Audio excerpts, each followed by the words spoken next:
అందరికీ నమస్కారం. నేను మీ Haripriya. Welcome to my channel. Ayodhya నుండి ఆహ్వానం వచ్చిందా? అదేనండి. అయోధ్య నుండి శ్రీరామచంద్రుల వారి అక్షంతలు అందుకున్నారా?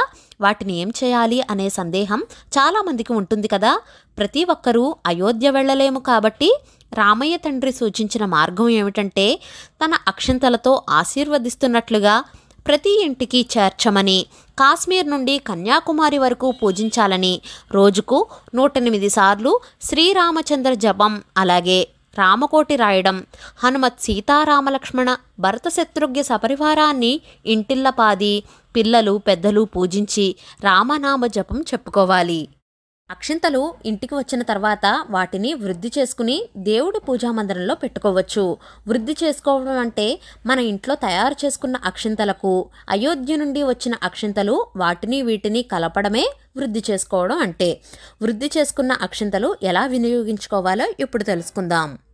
జనవరి 22, 2024 సంవత్సరంలో అయోధ్యలో శ్రీ బాలరాముల వారి విగ్రహ ప్రాణప్రతిష్ఠ జరుగుతున్న సమయంలో ఇంటిల్లపాది ఇల్లు వాకళ్ళు శుభ్రంగా కడుక్కుని స్నానాధికాలు ముగించుకుని ఇంట్లో హనుమత్ సీతారామలక్ష్మణ భరత శత్రుఘ్నుల వారిని పూజ చేసుకోవాలి.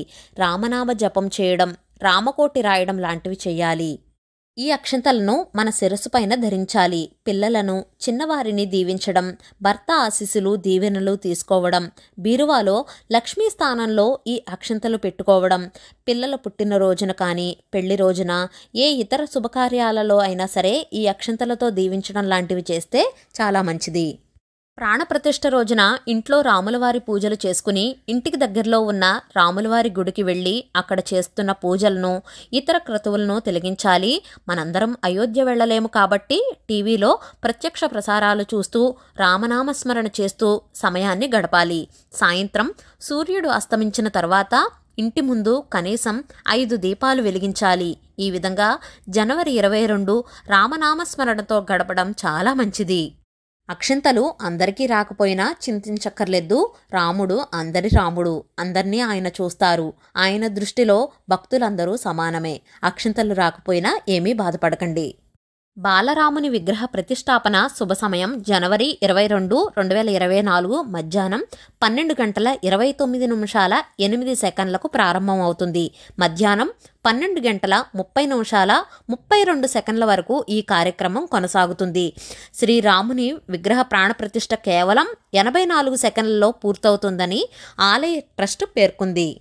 ఇక ప్రాణప్రతిష్ఠ ఎలా జరుగుతుందంటే విగ్రహాన్ని ఊరేగింపుతో ఆలయానికి తీసుకువస్తారు. అనంతరం ప్రాణప్రతిష్ఠ ప్రక్రియ ప్రారంభం అవుతుంది.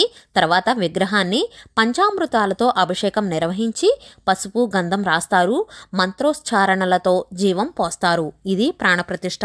400 సంవత్సరాల పోరాటం తర్వాత హైందవులకు రామజన్మభూమి దక్కింది. అయోధ్య రామమందిరం నిర్మాణానికి కృషి చేసిన మహానుభావులందరికీ శిరస్సు వంచి పాదాభివందనాలు.